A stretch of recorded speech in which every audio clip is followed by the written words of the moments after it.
మాజీ ప్రధాని పీవీని జగన్ అవమానించారు. గతంలో వైఎస్ఆర్ కడప సభలో పీవీపై చెప్పులు వేయించి అవమానిస్తే ఇప్పుడు జగన్ అవమానించారు. చంద్రబాబు ఢిల్లీ పర్యటనతో జగన్ వెన్నులో వణుకు మొదలైంది. మొన్న ఢిల్లీలో ఫ్రస్ట్రేషన్లో ఉన్న Jagan security car ఎక్కబోయారు.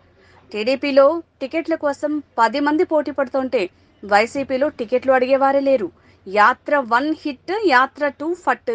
Anakapalli parliament గాని, విజయవాడ వెస్ట్ గాని రెండింట్లో ఓ సీటు నాకిస్తారు, నేను పోటీ చేస్తాను, సోషల్ మీడియాలో వచ్చే వాటిని నమ్మొద్దు అని బుద్ధా వెంకన్న అన్నారు. 2 రోజులు జగన్మోహన్ రెడ్డి ఢిల్లీ పర్యటన చేశాడు.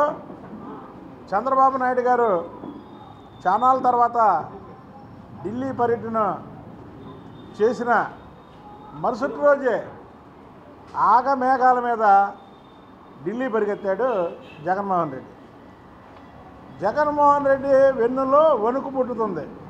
ఇవాళ చంద్రబాబు నాయుడు గారు రాష్ట్రంలో చంద్రబాబు నాయుడు గారు తెలుగుదేశం పార్టీ, అలాగే తెలుగుదేశం పార్టీ కూటమి టికెట్లేమో ఫుల్, ఇక్కడ వైసీపీ టికెట్లేమో నిల్లు.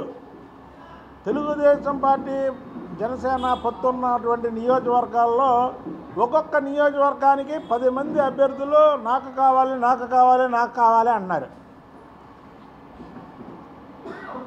వైసీపీ ఎవరైతే టికెట్ రాలేదో, టికెట్ రాకపోతే చూడండి బయటకు వచ్చి గోలగోలు చేస్తారు, అల్లరల్లరి చేస్తారు.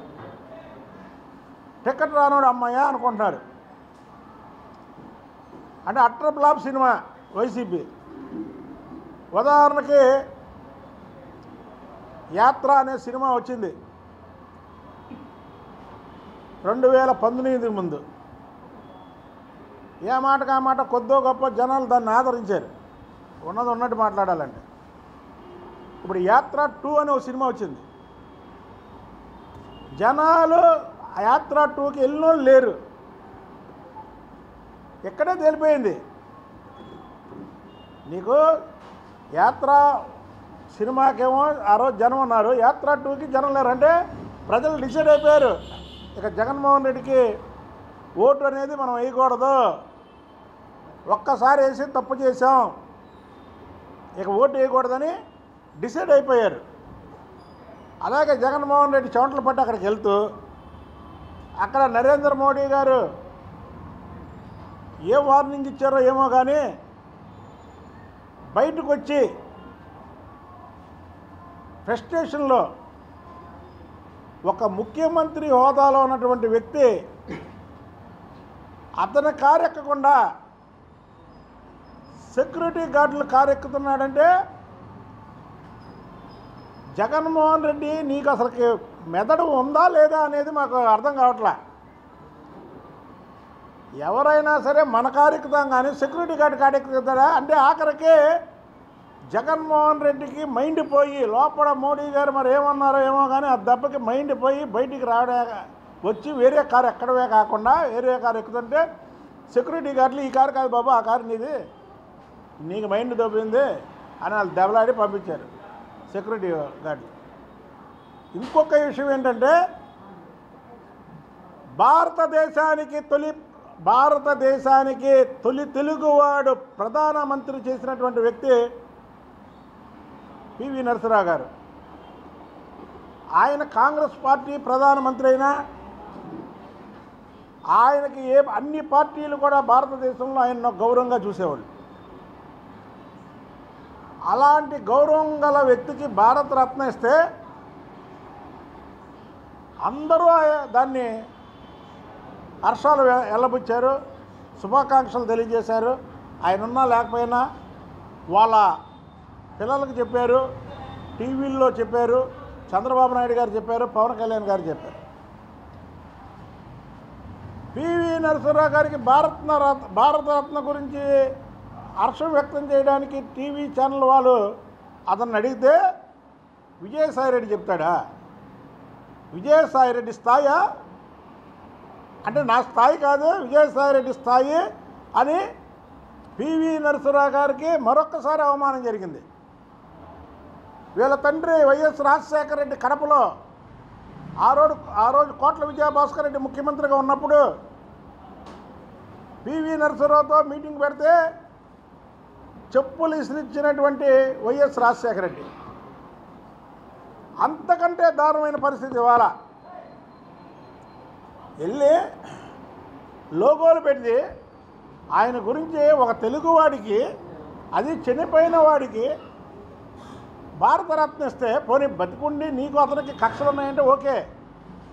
ఆయన చనిపోయి ఏ లోకాన్ని ఉన్నాడో ఆయన మీద కూడా కక్ష సాధింపు చేసే మనస్తత్వం గల జగన్మోహన్ రెడ్డి లాంటి వ్యక్తులు ఉన్నారంటే వీళ్ళని చీకొట్టాలి. ఓటు ద్వారా కాదు, అసలుకి ముందే లాగి దించేయాల్సిన పరిస్థితి. పివి నరసింహరావు గారి గురించి 2 మాటలు చెప్తే నీ సొమ్ము ఏమైనా పోయిందా? నువ్వు ఇసుకలో దోచుకున్న డబ్బులు ఏమైనా పోతాయా? నువ్వు మందులో దోచుకున్న డబ్బులు ఏమైనా పోతాయా? నువ్వు రాష్ట్రంలో దోచుకున్న భూములు ఏమైనా పోతాయా? పివి నరసింహరావు గారు లాంటి వ్యక్తులు ప్రధానమంత్రులు చిన్న మచ్చ కూడా లేకుండా చేసినటువంటి వ్యక్తి గురించి మాటలు చెప్పడానికే నువ్వు ఇబ్బంది పడితే తెలుగు వారికి ప్రాతినిధ్యం వహించడానికి నువ్వు పనికిరావు. ఒక తెలుగు వ్యక్తికి భారతరత్న అవార్డు ఇస్తే నువ్వు ఎందుకు దాని గురించి మాట్లాడవు? మేము ఎన్టీ రామారావు గారికి భారతరత్న ఇవ్వాలని ఎప్పటి నుంచో కోరుతున్నాం. ఇంకా ఆయనకి భారతరత్న ఇవ్వాల.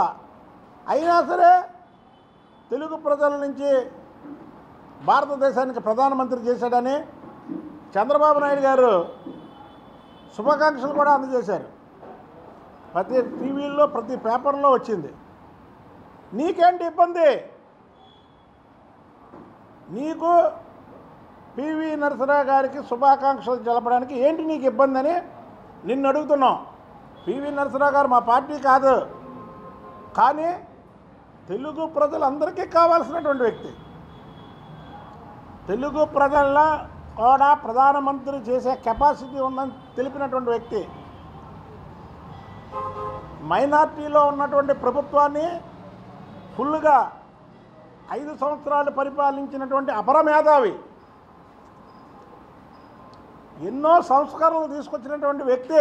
ఇవాళ మేము ఎందుకు పొగడుతున్నాం? కాంగ్రెస్ పార్టీ అయినా సరే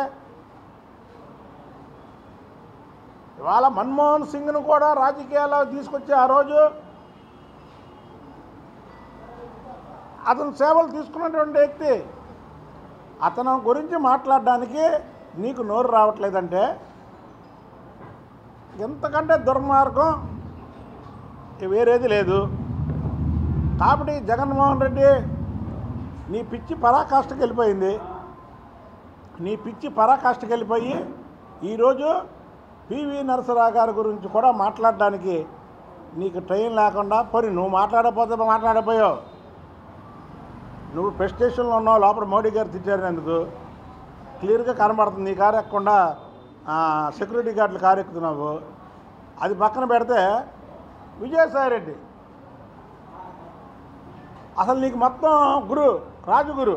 ఎలా రాజుగురు అంటే మొత్తం ఎలా దోచుకోవాలి, ఎలా దోపిడీ చేయాలని మొత్తం స్కాములన్నీ చేసినట్టు అతనితో పివి నరసింహరావు గారు అతనితో మాట్లాడిస్తావా?